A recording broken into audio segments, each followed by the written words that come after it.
Welcome to a shocking presentation on electrostatics and electric fields. Let's begin. The first part of this is a review probably going all the way back to elementary school, but like charges repel each other and opposite charges attract each other. Now, as you probably remember, inside a nucleus of an atom you have protons that are positively charged, and orbiting the atom you have negatively charged electrons. If an atom gains an electron, it becomes negatively charged. In the case that is depicted here below, if an atom loses an electron, they become positive. This is just a summary of what I just said. And a graphical depiction of the fundamental rule here, which is like charges repel each other and opposite charges attract each other. And again, this just restates that if an atom loses an electron, it becomes positively charged. If it gains an electron, it becomes negatively charged. And atoms that are charged, or particles that are charged, we call ions. Now, just like with energy, momentum, and many other things that have to do with physics, there's a conservation rule here, and it's the conservation of charge. And it basically states that electrons are not created or destroyed, they're just moved around. The electrons are what actually is doing the moving during something gaining or losing a charge, but the total amount of electrons stays the same in the universe. You cannot create or destroy charge, you can just transfer it around.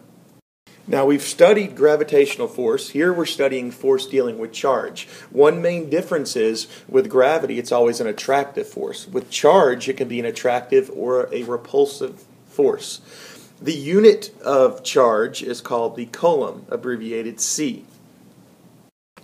This side shows some of the, it compares the formula for universal gravitation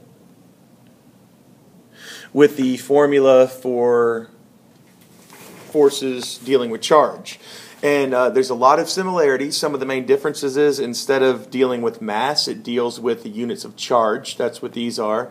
And it's got a different constant that is much larger than the constant for gravity. Even though it doesn't seem like it, because the positive and negative charges on us cancel out at any given moment, the electric force on us is much greater than the force of gravity. We just happen to be close to a very large object, the Earth, that it appears that gravity is a stronger force. We're going to be talking more about this in class, but the electrical force is a much greater force than the gravitational force.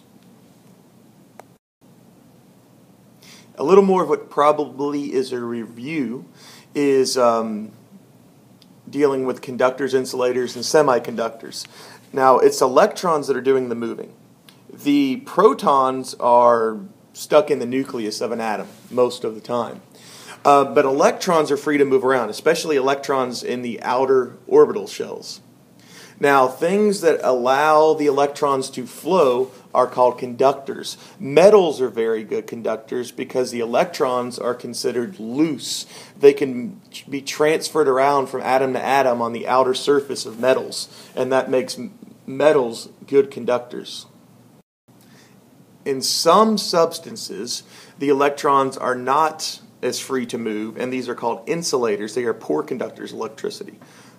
Other things that are used in computer chips and many other devices are called semiconductors. And depending on the conditions, such as temperature, they can act as an insulator or a conductor. Now, charges can be transferred from one object to another, and you've probably experienced this walking across a floor and touching a doorknob or another person and getting a shock. Now, in the case of walking across the floor and touching another person and getting a shock, that is charge by contact. If you walk across the floor, it's possible you could pick up electrons from the floor, and then you have an excess of electrons. When you go to touch somebody else that doesn't have an excess of electrons, the charge will flow from you to them. That is called charging by contact. Another way of charging is called charging by induction, where there's no actual contact between the objects. Here's an example of how you can induce a charge in these two metal balls without actually having them come into contact with our negatively charged rod. So study this page and study this page, and if it's not making sense what's going on, then we can discuss this in class. In fact, we will be discussing this a little further in class, but this is charging by induction. That's when you don't actually have contact between the objects. Here is another graphical depiction of charging something using induction, but then also having contact between it, which changes the charge on the ball. The best thing for you to do here is probably study this and read the narrative above. We're going to be playing around with some pith balls in class and trying to duplicate some of these results. Now, we're going to talk about grounding. Not the kind of grounding you get when you don't pay attention in physics class and you don't do well on your test, but the kind of grounding where there is a big reservoir to accept the charge. If something is charged and something else is very massive and is able to absorb the charge, we call that grounding if those objects come into contact. It's a path for the electrons to flow to where there is an abundance of room for the electrons. Now, the Earth is a huge reservoir that can accept a lot of electrons. In the case of lightning, you have a cloud, which due to the physics that goes on inside the cloud, a lot of times has a negative charge toward the bottom of the cloud. This causes the electrons on Earth to be moved as far away as they can from the surface, which induces a charge on the ground. If the charge in the cloud is great enough, it can actually ground, and the electrical charges, the electrons, will go from the cloud to the ground. That is called lightning. Now, you've probably heard or even seen lightning rods before. A lightning rod is not actually there to attract lightning and cause it to hit the rod. The main purpose of the lightning rod is to prevent a buildup of positive charge. So it kind of slowly discharges that difference between the negative in the cloud and the positive in the ground by allowing a slow kind of burn off of the electrons instead of one big spark, which is what we get with the lightning. And if lightning does strike, it ends up going to the lightning rod anyways. Now we're going to talk about charge polarization. You might have seen, and we're going to do in class, where you can charge an object and pick up pieces of paper or other really small light objects that don't have a charge. So if like charges repel and opposites attract, how come if you have one thing with a charge and one thing that doesn't have a charge, it's got the same number of protons and electrons, how do they attract each other? That's what we're going to look at here with charge polarization. In this case, if you look over here, you've got a negatively charged rod brought close to an object that is neutral. And every one of the atoms in that object rearranges itself so that the positive end is closer than the negative end. And if you go back and look at the formula for charge, just like the formula for universal gravitation, it follows the inverse square law, which means the farther apart two things get, the force between them changes exponentially. So the electron being farther away actually has a much greater drop in the electric force attracting it or causing it to be repelled. And the proton, which is now closer than the electron is to the negatively charged rod, is experiencing a greater force of attraction than the electron being repelled. And this is what makes stunts like the following possible: the cone picking up paper, a balloon sticking to a wall. Now, one of the things that bothered people going all the way back to Newton and before is how objects can seem to be influencing each other without there being any physical contact. Planets going around stars without actually touching each other. And the idea of the gravitational field was discovered. In the case of electricity, there is actually a force field that surrounds a charge, and the Van de Graaff generator is a good way to demonstrate that, which we will be doing in class. Any electric charge has an electric field around it. And if you were to take a test charge, which is you take imagine a small positive charge or a small negative, you put it somewhere in that field. If you put a small positive charge in that field, it's going to be attracted toward the negative and repelled by the positive. If you take a negative charge, it's going to be attracted to the positive and repelled by the negative. But anytime you have a charge, there's a field around it. Much like how, like I said before, a planet or a moon goes around a planet, and even though they don't actually touch, they each come into contact with the gravitational field. An electron goes around a proton, one charge goes around another, they don't actually touch each other, but they are in contact through the electric field that causes them to act on each other, if you think of them as contacting each other through the electric field. And electric fields are drawn somewhat like you see here.